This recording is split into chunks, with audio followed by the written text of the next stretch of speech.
षोडविंशतम फगुण रसरंग हास्य व्यंग कविता पाठ उत्सव और सम्मान प्रदान उत्सव अनुष्ठित। कटकर मधुपाटना अंतर्गत डायरी फार्म छक निकटस्थ स्थानीय उदयभन साहित्य संसद परिसर में षोडविंशतम फगुण रसरंग हास्य व्यंग कविता पाठ उत्सव और संबर्धना कार्यक्रम अनुष्ठित हो। ଏହି ଅବସରରେ ଉଦୟଭନ ସାହିତ୍ୟ ସଂସଦର ଷୋଡ଼ବିଂଶତମ ଫଗୁଣ ରସରଙ୍ଗ ନବନିର୍ମିତ ମଞ୍ଚ ଉଦ୍ଘାଟନ କରାଯାଇଥିଲା। ହାସ୍ୟ ବ୍ୟଙ୍ଗ କାର୍ଯ୍ୟକ୍ରମରେ କବିତା ପାଠ ଉତ୍ସବ ପାରମ୍ପରିକ ରୀତିରେ ଅନୁଷ୍ଠିତ ହୋଇଛି। ଉକ୍ତ କାର୍ଯ୍ୟକ୍ରମରେ ଶ୍ରେଷ୍ଠ ବିବେଚିତ 3 ଜଣ କବିଙ୍କୁ ରସିକ ରାଜ, ରସିକ ଶେଖର ଓ ରସିକ ଚୂଡ଼ାମଣି ଉପାଧିରେ ବିଭୂଷିତ କରାଯାଇଥିଲା। ମୁଖ୍ୟ ଅତିଥି ଭାବରେ ଶ୍ରୀଯୁକ୍ତ ରତ୍ନାକର ରାଉତ, ଭାରପ୍ରାପ୍ତ ପ୍ରଫେସର, सेना प्राक्तन निर्देशक प्राणीपालन और पशु चिकित्सा विभाग ओडिशा सरकार बरेण्य अतिथि रूपे डॉक्टर अनंग मोहन द्विवेदी, विशिष्ट चिकित्सक और चलचित्र अभिनेता संयोजक और सम्माननीय विचारक श्रीयुक्त विश्व विभू मिश्र, विशिष्ट व्यंग साहित्यिक श्रीमती प्रमीला पति, विशिष्ट साहित्यिका श्री सुधीर कुमार नायक, संगठन संपादक उदयभन साहित्य संसद श्रीयुक्त शांति राजेश, विशिष्ट व्यंग कवि प्रमुख जोगदी कार्यक्रम को आगे नहीं सभापतित्व करते प्रोफेसर विजय कुमार शतपथी। उदयभन साहित्य संसद उत्सव को परिचालना करते श्रीमती कल्याणी नायक। एतद व्यतीत अनुष्ठान उपसभापति डॉक्टर गोविंद चंद्र चांद, कार्यकारी सभापति श्री सुरेंद्र कुमार पति, साधारण संपादिका श्रीमती सरोजिनी मिश्र, युग्म संपादक श्रीयुक्त आदिकंद राउत, अर्चना राणी भूया, शरतचंद्र महंती, अश्विनी कुमार सेठी, विजय कुमार नाथ, निरुपमा मिश्र, गीतांजलि दृष्टि, प्रेमानंद स्वाई, शांतिलता, मिनती सेनापति, छविराम सेठी, चिन्मय आचार्य एवं अन्य कवि कवयित्री माने योगदान कर कार्यक्रम को साफल्यमंडित करते। ଏହି ଅବସରରେ ଏକ ଛୋଟ ନାଟକ ପରିବେଷଣ କରାଯାଇଥିଲା। ନାଟକରେ ଅଭିନୟ କରିଥିଲେ ଇଞ୍ଜିନିୟର ସଂଗ୍ରାମ ନାୟକ, ଆଦିକନ୍ଦ ରାଉତ, ପ୍ରମିଳା ପତି ଓ ଅନ୍ୟମାନେ।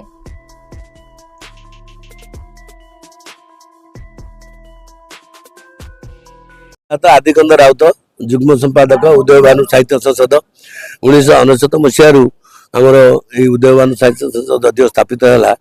पूर्वांचल जदिव 5 ରୁ 6 साहित्य संसद मुंड टेकी कारी निजस्व घर ना।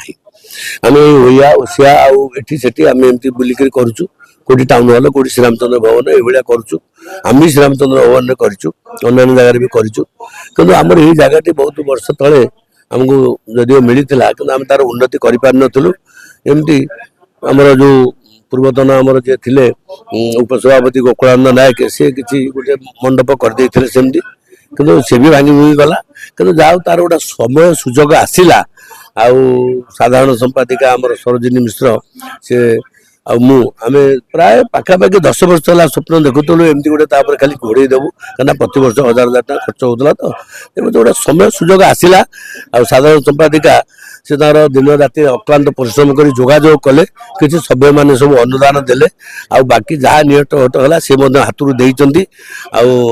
आम बेसी ना 15 दिन भितर ये कार्यक्रम जहाँ देखुं करूँ, आउ किसी स्वप्न भी बाकी अच्छी पूरण करूँ।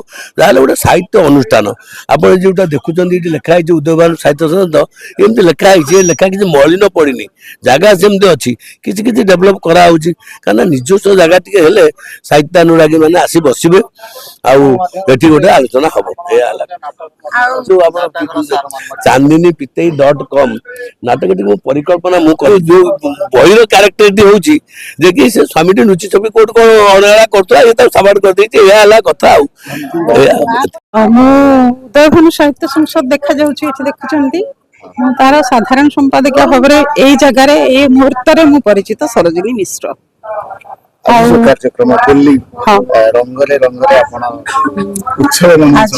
आज आमर हूँ षोडविंशतम फगुण रसरंग कार्यक्रम।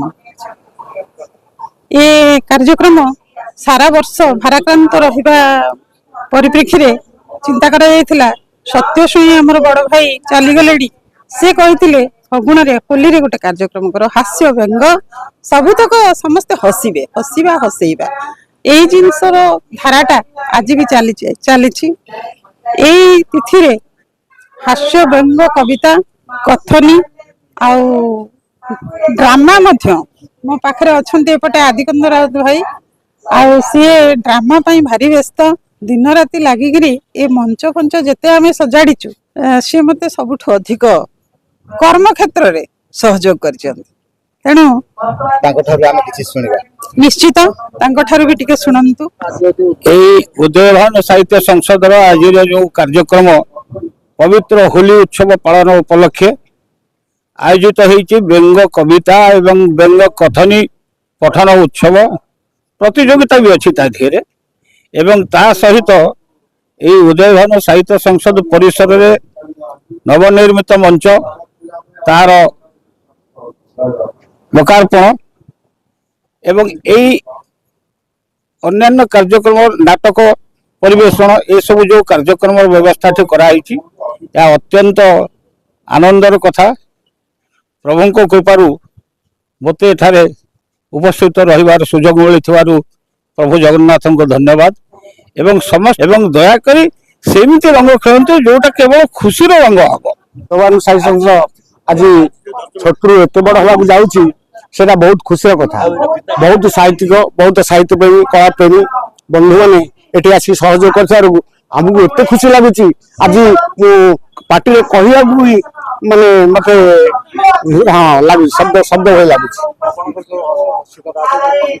समाज को दौची जे जो बंधु मैंने भूल बाटर जाऊँगी से ठीक बात चलतु समाज को दिग्दर्शन दौतु से व्याख्या कर ठीक है धन्यवाद। Cuttack Damodar bureau report Bharat news.